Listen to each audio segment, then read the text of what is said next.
Jakob Poeltl weighed in on his future in San Antonio, but should the Spurs still trade him? You are Locked On Spurs, your daily San Antonio Spurs podcast.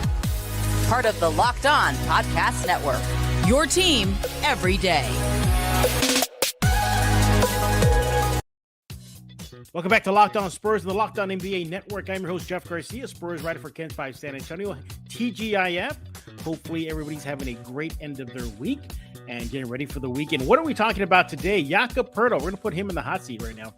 He had some interesting things to say to Austrian media and revolving around his future with the Spurs. Does he expect to stay a Spur in the short term? What about his long-term plans wearing silver and black? We're also going to dive into Spurs fans and DeJounte Murray. Will he get booed when he makes his lone visit to San Antonio next season? To help me do all this and more, I am joined by my good friend, James Pledger. He is with San Antonio Sports Star, co-host of the Saturday Morning Hangover. James, welcome back to Locked On Spurs. And before we dive into it, can we just pour one out for the DCEU? I mean, they're done, right? They're just, it's I don't know. That Flash movie keeps hanging on. I mean, Ezra Miller's doing everything he can to get it canceled. Oh, but well, he's doing a damn good job. Let's put it that way. But yeah, man, because I feel like he got charged extremely for felonies, 1,000% more to get fired than did Amber Heard. Yet Amber Heard was fired and removed from a movie far before he was. There's only one difference in the two of them that I can tell. Oh yeah, it's a major difference, but you know, I mean, it shouldn't be even an issue, right? Because you just get the WB Flash guy to take the mantle. I mean, it's seamless, James. Yeah, it's seamless, but yeah. They already had a cameo together. You can explain it all in the multiverse. Yeah, done, easy. I mean, fixed, but no. DC just wants to make more of a joke of themselves. But you're not here for DCEU talk, or are you? Well, maybe we might circle back to this in a while. You're here to listen about your silver and black. Hey, Pleasure, did you hear the news what Jakob Poeltl had to say? Something about trades? Something like that. All right, let's go and dive right into it. So, well, that tells me what Pleasure's really thinking about for him. I just want to know, how did Austria get this and not you? Well, because he's been in Austria the entire offseason, and he has this setup with Austrian media out there where he puts on these very big conferences, like in person, out in a park in Austria, and he gathers all the Austrian media, and they just have a Q&A with him, and he does this about once a month in the off season, and during the season he does this about twice a month, like on a phone call with them. So he's very accessible in Austria. Don't go there, James. I know you want to go there with the Spurs, Cowboys. How does PR. Austria get way more availability than the people in the actual city that covers the people? That'll be a topic for another Locked On Spurs where we'll have James Pledger on. But so basically he speaks to Austrian media, specifically like their version of the AP. It's called the APA. And they had a Q&A, the usual stuff, were you shocked to see DeJounte traded? Yes, I was. Are you ready to be a leader? Yes, I am. I'm ready to take that mantle. But then he starts talking about his future in San Antonio. This is where things get interesting. So he tells the APA first that he believes he will be a San Antonio Spur, James, for the entire 2022-23 season. Afterwards, he'll make his decision. He's a free agent. This is a contract year for him, whether he wants to stay in San Antonio. So we'll take that piece by piece. Buy or sell Jakob Poeltl's belief that he will remain a Spur for the entire upcoming season. I buy that he believes it. I sell that it actually happens. Wow. He's got a very favorable deal. He's only making about $9 million this year. By the time the NBA trade deadline comes around, there's going to be a team like the Hornets or somebody just like last year's trade deadline that's going to be poking around for a big that they need to make a playoff push, whether it's depth or an actual starter due to injury. And somebody's going to offer the Spurs a first-round pick, and they're going to take it. He is their biggest trade asset right now. I mean, Keldon's locked up unless somebody just bowls him over with a deal, a la DeJounte Murray. then I could see them pulling the trigger. But outside of that, would you put? I think it's him, maybe Vassell in that category of the biggest tradable assets, but for sure Jakob, because many Yeah, it's teams, Keldon, Vassell, Jakob probably. yeah, and for Jakob, he's been on the minds and the radars of any other teams for the last 2 years. The Toronto's reportedly has been chasing him. The Hornets have been chasing him. Yep. And he's aware of that. His value is high right now. But in this rebuild mode that the Spurs are in, I mean, might as well, huh, James? I mean, just tear everything down.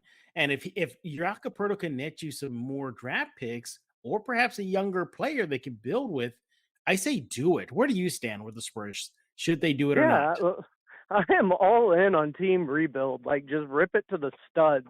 This is something that should have happened as soon as Kawhi Leonard walked out the door, instead of trying to hemorrhage the bleeding with, DeMar DeRozan and LaMarcus Aldridge as you get into the 6, 7, 8 seed and try and get bounced in the first round every year. Like, at that point, the dynasty was effectively over. Right. And you should have just realized what you were at that point in time, rebuilt, and started from scratch there. Now they're just multiple years behind where they need to be in this process. So in order to do it right, rip it to the studs. And part of the studs is Jakob Poeltl. It's an expiring deal, as is Josh Richardson, by the way. So there's going to be, come the NBA trade deadline, some hungry teams looking to add veteran depth, whether it's in the backcourt or the front court, whether you're talking about Richardson or Poeltl, and continue to build around Chohan and Wesley and Keldon and Primo, and figure out what you got. See how it shakes out. See if these guys develop, and if they don't be afraid to cut ties either. He's going to say the canned answer. Yes, I expect to be a Spur the entire season. Sure. He's going to say that, and I expect to wake up alive tomorrow. But here's not the guaranteed. Thing, though. But especially when you and I go out partying in San Antonio, that's definitely not guaranteed.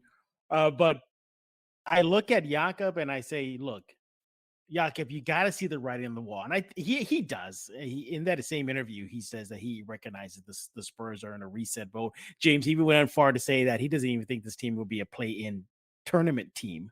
So he's already, seeing, that it could make for a very long season. Sure. But and to each their own, because everybody's got their own thoughts of rebuild, restart, rebrand, whatever you want to parse it as, and how you should go about it. There are people that think you should be gunning to win every time you step out on the court, and players are. But at the same time, it's really hard to rebuild from the middle. It's just a fact of the matter. And the best way to do it, which organizations understand, is you get to the bottom, you get yourself a transcendent player, hopefully, and that takes you back up to the top. It is an up and down, and the Spurs were at an uptick for so incredibly long that some fans are just delusional of what the rest of the NBA's had to go through 2, 3, some 4 times, 5 times while the Spurs were good. Right. Yeah. Like, this is something that everyone has to go through at some point in time. And it's just finally the Spurs' time. It is. And part of that rebuild, or continued rebuild, because this is not just going to be one season and done. They're back at the top of the mountain. It's going to take next season, another season, maybe a third season for this to get going. Because even if you get that number 1, number 2, number 3 pick in the upcoming draft, you're still drafting kids, teenagers. Unless there's a 4-year pro that bucks the trend in the next 2-3 years, that's an all-world guy. But barring that, I mean, look at or you're just a guy coming straight out that is also phenomenally supremely talented. Wemby, you're thinking about Wemby, huh? No, I was thinking about LeBron James, but oh. Wemby is probably the most highly touted player coming out since LeBron James. I mean, but the problem is, you look at him, you look at his frame, and it's a lot of the same concerns you have with a Chet Holmgren. Yeah. Yeah. So Bradley? that will take a couple of years on its face as well, just for him to get pro strong. Mm-hmm. And by strong, sure, big would be great. If he gets huge, that's amazing. And huge in a good way. And he just needs to hang out with you for dinner. That's all. Just hang out with James Wemby, and he'll. But he could also just be Kevin Durant strong, to where look at it, Kevin Durant is 1 inch shorter and like 10 pounds lighter than Giannis Antetokounmpo, and they couldn't have more different builds. Right. Yeah, but Jakob Poeltl definitely, is opining, that he thinks he'll be a Spur heading to next season. But we're not done talking about Jakob. What does James want in a hypothetical trade for the young center out in San Antonio? But before we do that, thank you for making Locked On Spurs your first listen each and every day, free and available wherever you get podcasts. I want to talk to you about betonline.net. Is the fastest and easiest way to check in on all your betting needs. Find all your favorite sports and events at the #1 online source for odds, lines, and games. Find reviews and news of every league: MLB, NFL, NBA, NHL, combat sports, esports, even golf. BetOnline continues to be the top online resource for all your sports wagering information.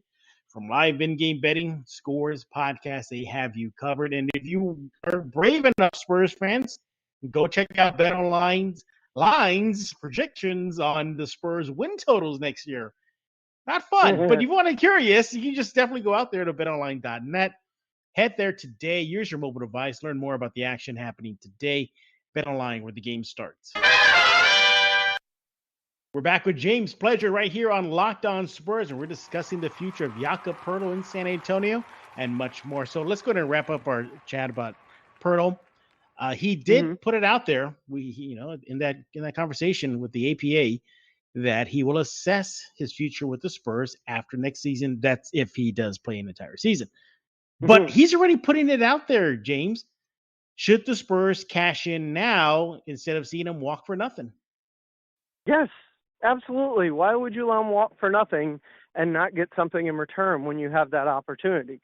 That's part of the problem with what happened with the Spurs on multiple deals, that we saw them let players just leave without getting anything for them, doing them quote-unquote solids, whether it be a LaMarcus Aldridge or a Patty Mills or, Rudy Gay. Like, we've seen multiple players just walk out the door without any compensation in return. For what? For nothing. And it's absurd to think that a player would want to re-sign long-term in a team that is rebuilding, that is a veteran of Jakob's stature, unless he just really found a taco place down here that he loves. What would you like to see in a deal with the Spurs? First round pick and a young player. Because it also kind of depends when you're moving them. Are you moving them before the season? Because if so, you're giving them to somebody for an entire year. If you're moving him at the deadline, you're moving him, half a season, half his money, and he's probably a little bit more valuable. Plus, he's an expiring contract, so you got to figure that into a team that's acquiring him, because then you're freeing up cap space at the end of the year as well. So it's a multiple-sided sword, but at the same time, I'm not expecting less than at least a first-round pick at some point, whether it's next year's draft or down the road. And if there's protections on it, I understand it's Jakob Poeltl. It's not Kevin Durant. But if it's lottery protected, top 10 protected, top 14 protected, whatever it may be, I understand that. So if you get maybe a young player that is someone who just didn't work out somewhere else, a la Marvin Bagley III in Sacramento, like he just never seemed to work out there.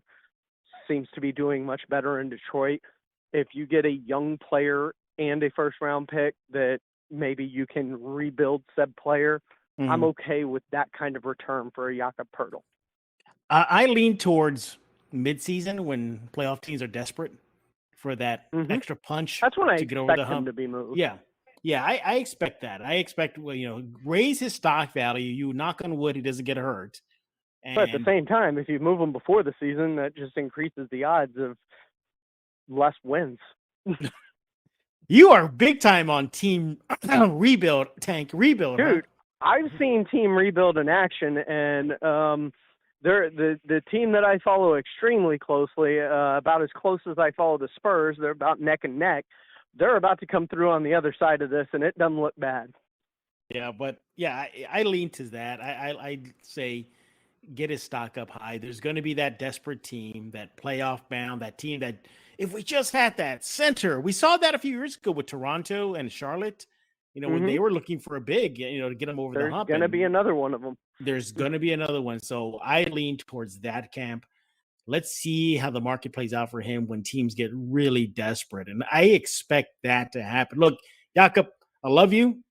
You're a great defender, one of the most underrated centers in the league. Joel Embiid has mad respect for you. He definitely sang his praises last year. But the Spurs definitely are going in a direction that maybe Jakob Poeltl doesn't foresee. He's on the verge of entering his prime years. We forget he's still a young guy. He's mid-20s? Like 24, 25? Yeah.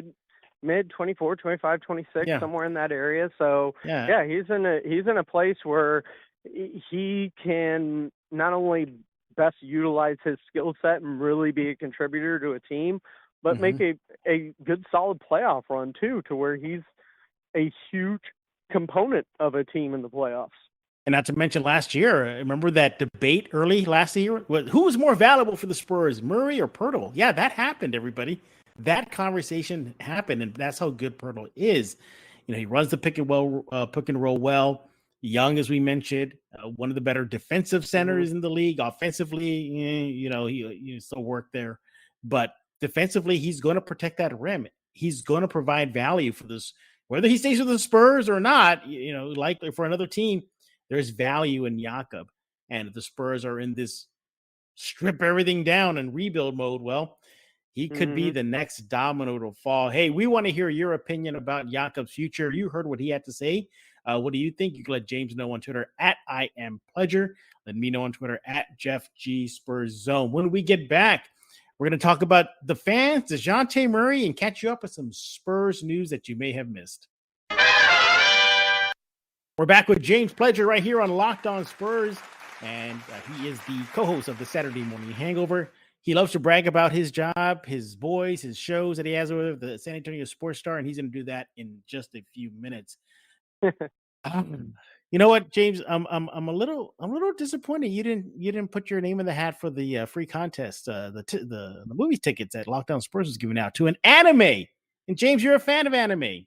I am a huge fan, and I saw you and Katie talking about different animes that need to be checked out, and I've actually just gone through and earmarked a whole bunch on Hulu that I'm going over. Katie and I talked about it on the meta, to where I've earmarked Trigun to go back and watch again. Nice. I earmarked Cowboy Bebop to go back and rewatch again. I earmarked Gundam Wing because that's just such a phenomenal anime. Which arc though? Like the OG arc or the side arcs? Oh, the OG arc. The OG, of Wing. The arc. Okay, gotcha. Yeah. And again, congratulations to Angel Gutierrez. He is the winner of the Locked On Spurs movie tickets giveaway, courtesy of My Santicos. Yes, they stepped up. James, I was expecting them just to say like, yeah, here's a couple passes, have fun. No, they step up with a family pack, 4 tickets, 2 large drinks, 2 large popcorns, and those tickets are VIP level. So nice. Angel and his family are definitely going to have a good time. They're going to check out that new anime, Inu O. So it's very Dragon Ball Super is about to drop in the US too. Well, we better hurry up in this episode of Locked On Spurs to check out all the trailers and nerd out.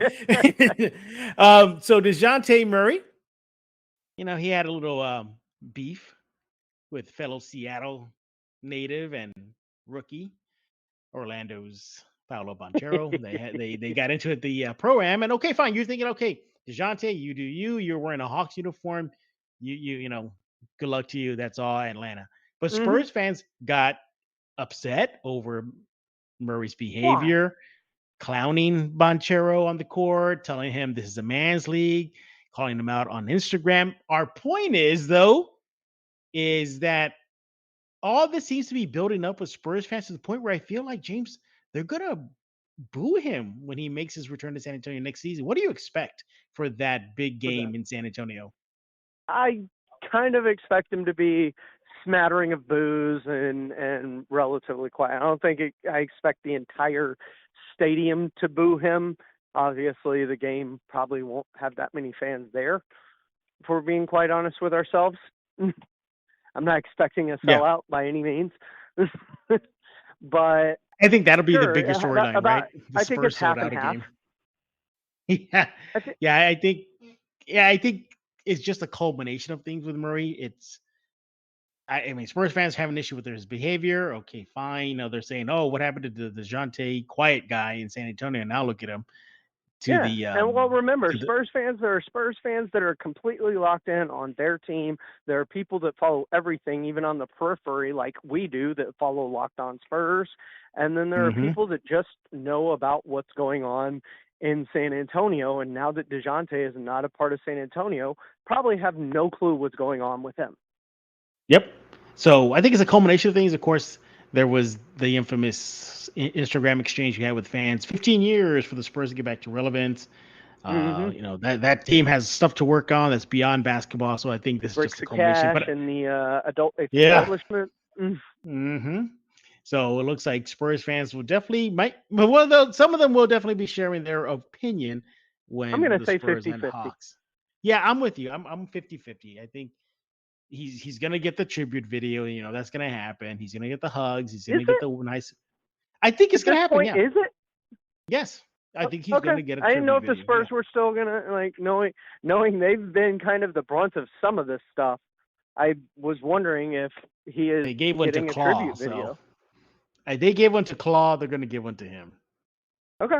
I think Claw did more damage. Claw did bring a title. Yeah, but Claw also submarined the Spurs franchise into what we're seeing now. I mean, to be honest, this is all his fault. Basically. All right. Well, we want to catch you up with some Spurs news and notes. And this one is general NBA, but it does impact the Spurs. The NBA, the NBPA, the National Basketball Players Association, recently announced that the late, great Bill Russell will be honored throughout the entire league next year. How? His jersey will be retired by all NBA teams. His Celtics jersey, number 6. There will be a logo of I think it's like a clover on the AT&T Center court next season, and the Spurs players and on jerseys, and the rest of the teams. It's all a team. So when you go to the AT&T Center next year, everybody, you're going to see another retired jersey up in the rafters. That's for Russell.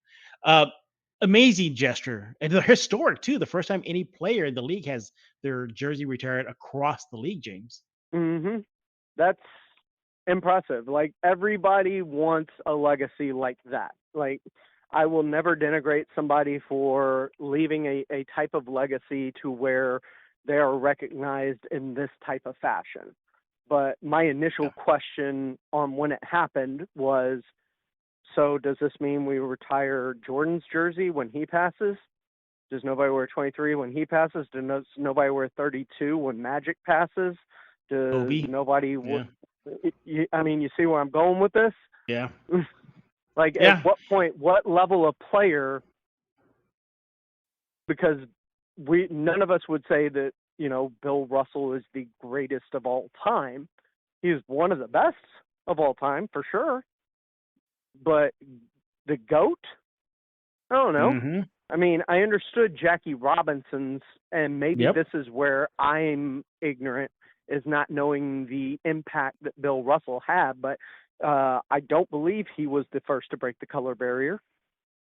No, but I think right? I think he was the first to break the coaching color barrier. Okay. Yeah, and of course he did a lot of civil rights activism. Yeah, when he wasn't wearing and the that Celtics was uniform. my parallel. That, and I plead ignorance, just not knowing when I heard they were going to do this earlier today, and not having the time to research it before he came on, was how did Bill Russell impact the NBA in the type of way that Jackie Robinson impacted Major League Baseball, that warranted his 42 being the only number that is retired across all of Major League Baseball. Absolutely. And Russell, I didn't know. Yeah. Well, Russell also had an affinity to Tim Duncan. Back in 2009, the two sat down for a chat, and Russell flat out told Duncan he is his favorite player. So he definitely respected Tim Duncan and what he did on the court. It's a great interview. You Bill should go Russell check it out. has the type of legacy that all human beings should try and strive for. I don't know anybody that said anything negative about him at any point in my life. I throw David Robinson in that the list. nicest person that anyone has ever met, open to talk, open to he's done things for social justice and civil rights. I mean, he just seems like the type of person that you would want to strive to be, on top of being one of the greatest players of all time and one of the few people that was ever able to slow down Wilt Chamberlain. I throw David Robinson in that list too. I think you will think of Robinson like that, on and off the court, just a humanitarian for what Robinson has done on and off the court. All right, in other Spurs news, the team has signed guard Jordan Hall to a 2-way deal. He suited up for the Spurs Summer League squad this past summer. Okay, it's a news there, but something tells me that maybe something's going on with Joe Wieskamp. What do you think with him? You think he might be a Spur next year? I think he'll be in the G League for most of it. He may come up in a little bit. Yeah. All right.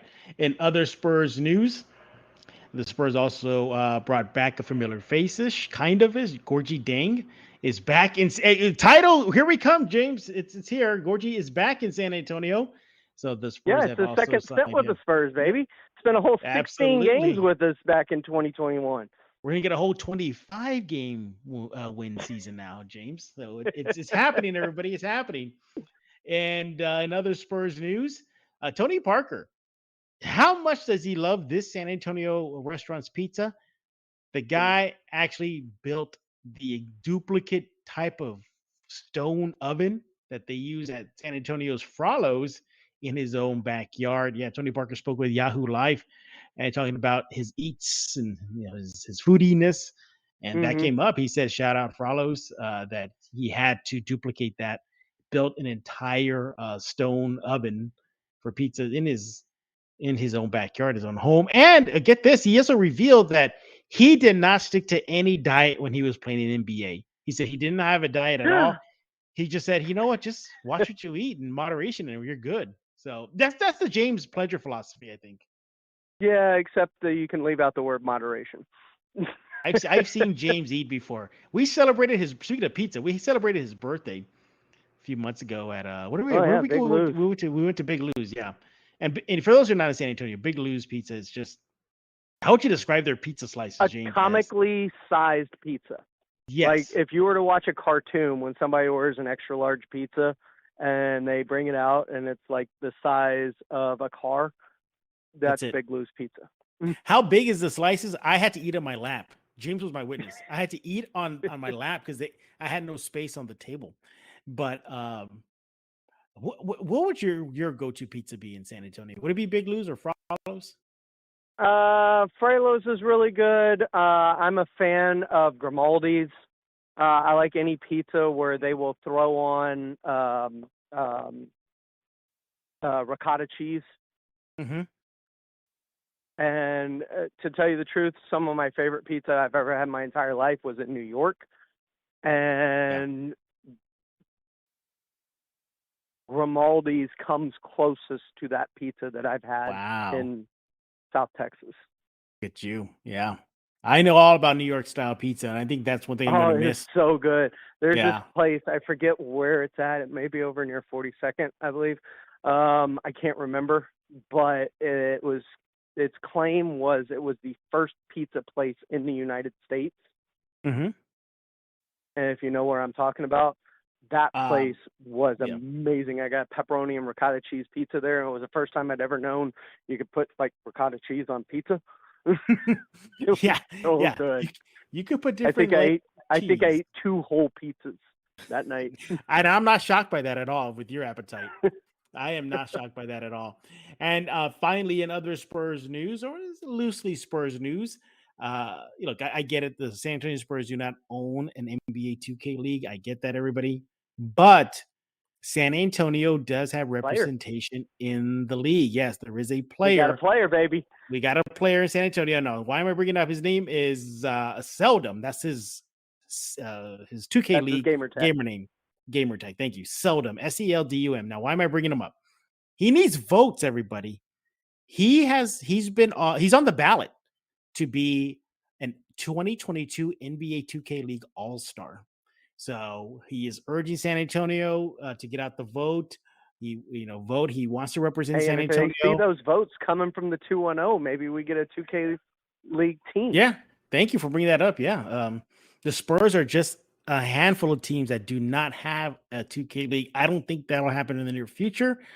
So this is the closest. If we can stuff the ballot, maybe we'll start to see that there's a need down here. There's a need down here, yes. So again, his name is Seldom, and he's actually in the Air Force, and he's stationed at Lackland. So, but this is what he does on the side. He's a professional 2K League player representing San Antonio. So they're allowing one. He's a pro-am player. So this year, I don't know if you know this, they allow pro-am players to come in and play, some tournaments and some games. Well, he played so well, they threw him on the ballot. So if you want to go to kensfi.com/Spurs, look for the Spurs news. It'll say big bold letters, San Antonio NBA 2K League player needs votes. Get out the vote. Let's get Seldom to represent San Antonio at the NBA 2K League All-Star. Now, James, what is going on at the Star?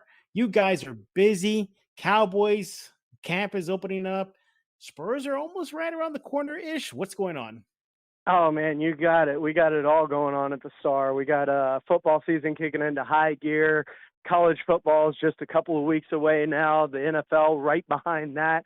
The preseason games have started this week, and the news is fast and heavy when it comes to that. Plus, of course, we got the latest, like when Kevin Durant adds, 76ers to a list of teams that he wants to play for because he wants to try and run it back with James Harden for a third straight time. Whatever may be going down, we got you covered. It all starts weekdays 7 to 10 with R&R in the morning. Rudy J, Rob Thompson, myself producing. We get you going. Then Michael Jimenez and me halftime, noon to 2. And, of course, the Blitz with Jason and Joe from 4 to 7 all week long. And then, of course, I've got you on the Saturday morning hangover with myself and Jack Thompson and Katie Goodman as we kind of recap the week and get you set for the weekend's action. You are a busy man. You are a busy Sometimes guy. I take a breath. Like this weekend, I'm going to the Port A. Hey, have fun. I'm gonna. You gonna get all tanned up, huh? Oh yeah, baby. I am as brown as I've been in about a decade. Good. But be careful out there, James. Before I let you go, I want to ask you: have you seen Prey yet? Dude, that is probably the best Predator movie since probably Predator 2, which there's an actual callback to in that movie. I agree. Yeah. The closest was the second closest good Predator movie was, I think, the one with Adrian Brody.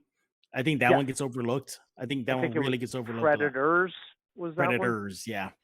Where didn't they farm them? Something like that. There was that one, Predator 1, Predator 2, and the rest of them have been trash. So I went into this one with very low expectations. I did too. But came out of it very, very impressed. Yes, I did too. Did it have some gripes? Yes. Did it have some slow parts? It did. There were some slow parts I think you could have deleted.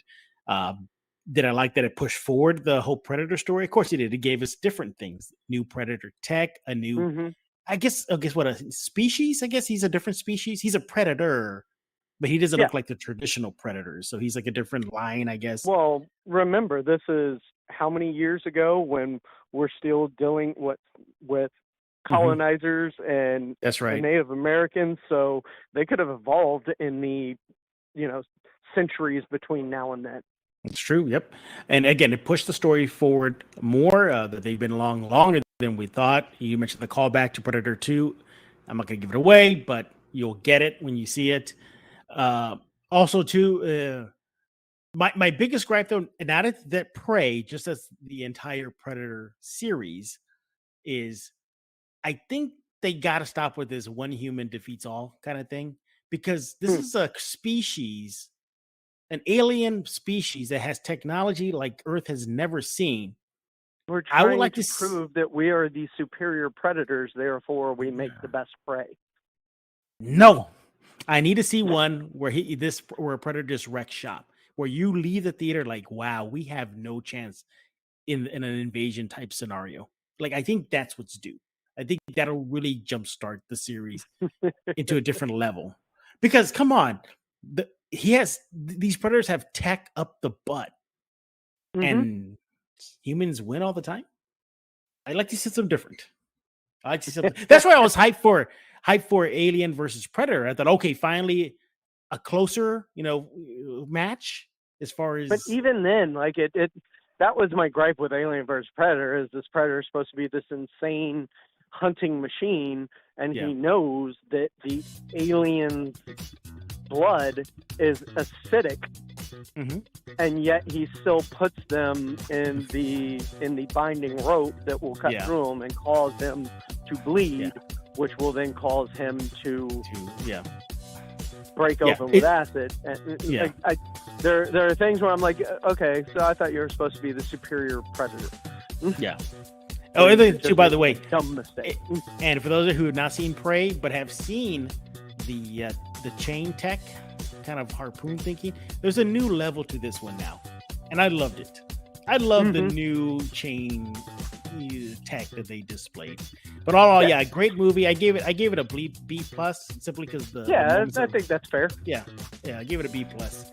It could have been better, but for a direct to Hulu movie, it was pretty good. But it was solid. It was solid. Yeah, we're done nerding out and talking about the Spurs. We need you to subscribe to Locked On Spurs wherever you get your favorite podcasts: Google Play, Stitcher, iTunes. Now on YouTube, Ken's 5 Plus app, and the Ken's 5 YouTube page. Still the off season, so we're still trying to give you 2 to 3 shows a week until it gets back up going. If you haven't checked out the last episode of Locked On Spurs and you're a fan of basketball cards, you really got to check that one out. That one was really informative. If you were into basketball cards and values and who should you go all in with, you got to check it out. What about those DeJounte Murray Spurs basketball cards you have? Yeah, our guest in the aside from this one, the last one, goes into what to do with those Murray cards. So check it out. And again, we thank you for making Locked On Spurs listen each and every day. We'll be back next week. But for your second listen, get up to date on the latest news and rumors in the NBA in just 30 minutes every day with Locked On NBA. Locked On NBA, your daily NBA update in just 30 minutes.